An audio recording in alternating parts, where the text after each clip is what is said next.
Hello friends, आज हम पढ़ेंगे राठौड़ मारवाड़ का राठौड़ वंश। मारवाड़ क्षेत्र जोधपुर, बीकानेर, नागौर, पाली, जालौर का जो एरिया है उसे हम मारवाड़ कहते हैं। म- मारवाड़ के राठौड़ वंश की स्थापना राव सिंह ने की थी। उसके बाद आसनाथ इनका पुत्र शासक बनता है। फिर दूहड़, रायपाल, कर्णपाल, जलाणी, छाड़ा, तीढ़ा, वीरमदेव, राव चूड़ा, कान्हा, राव सातल, राव रणमल, राव जोधा, राव सातल, राव सूजा, राव गांगा, राव मालदेव, चंद्रसेन। उसके बाद मोटा राजा उदय सिंह, फिर किशन सिंह, सूर सिंह और किशनगढ़, गज सिंह, जसवंत सिंह, अजीत सिंह, अभय सिंह, राम सिंह, भक्त सिंह, विजय सिंह, भीम सिंह, मान सिंह। ये सारे जो राजा हैं हमको राठौड़ वंश के अंतर्गत पढ़ने हैं। तो हम स्टार्ट करते हैं। राठौड़ वंश की कुल देवी जो है नागणेची माता, जिसे चक्रेश्वरी देवी भी कहते हैं। दयालदास ख्यात में राठौड़ों को सूर्यवंशी क्षत्रिय बताया है। राठौड़ वंशावली के आधार पर कर्नल टॉड ने इन्हें सूर्यवंशी क्षत्रिय माना है। मुहूर्त, नैन्सी एवं पृथ्वीराज रासो में राठौड़ों का कन्नौज से आगमन माना है। नैन्सी के अनुसार कन्नौज राजा जयचंद के पुत्र सेतराम के पुत्र राव सिंह ने राठौड़ वंश की स्थापना की। अब हम पढ़ते हैं राव सिंह। इनका जो कालक्रम है 1240 से 1274 ईस्वी तक है।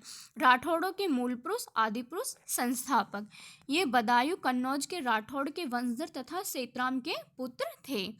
इनकी पत्नी पार्वती सोलंकी तथा पुत्र आसनाथ हुआ।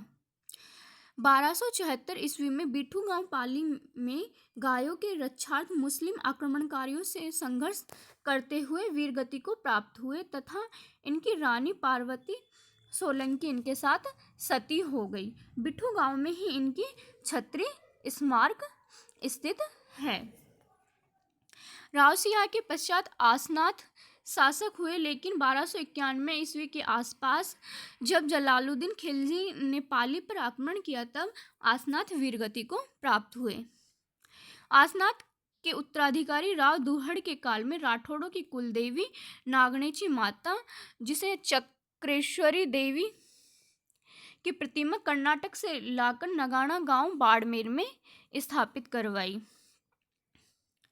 मारवाड़ के प्रारंभिक शासकों में वीरमदेव के पुत्र राव चूड़ा का स्थान प्रमुख है। राव चूड़ा इन्होंने इंदा प्रतिहार के साथ मिलकर मंडोर को जीता तथा इंदा की पुत्री से विवाह कर मंडोर दहेज में प्राप्त कर लिया। नागौर के पास चूड़ासर तालाब का निर्माण करवाया।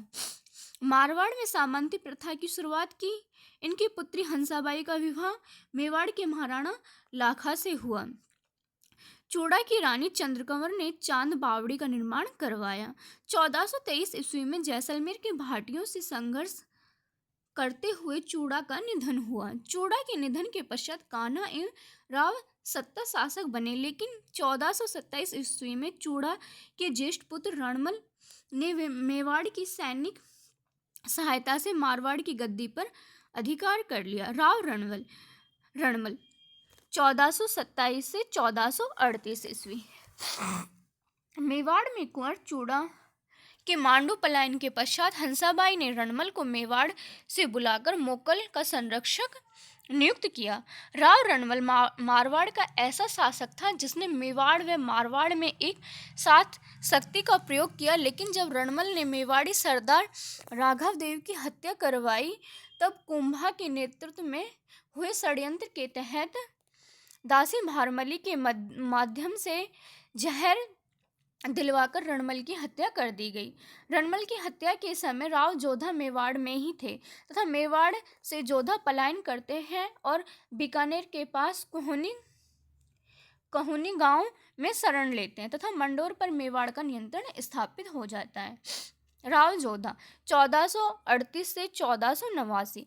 1453 ईस्वी में राव जोधा ने अक्का सिसोदिया तथा आहाड़ हिंगोला नामक सरदार से पुनः मंडोर को जीता।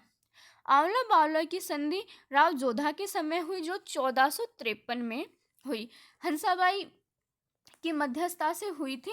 इस संधि के तहत मेवाड़ मारवाड़ का सीमांकन कर दिया गया। राव जोधा ने अपनी पुत्री श्रृंगार देवी का विवाह कुंभा के पुत्र रायमल से किया, जो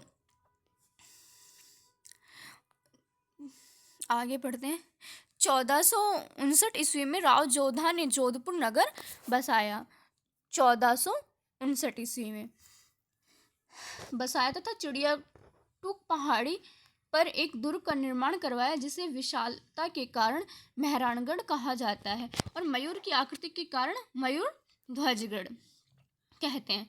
नागणेची माता मंदिर व चामुंडा माता का मंदिर बनवाया। इनके काल में मारवाड़ की सामंती प्रथा मजबूती से स्थापित हुई। इनके पुत्र बीका के द्वारा जंगल देश में राठौड़ वंश की स्थापना की गई। Thank you.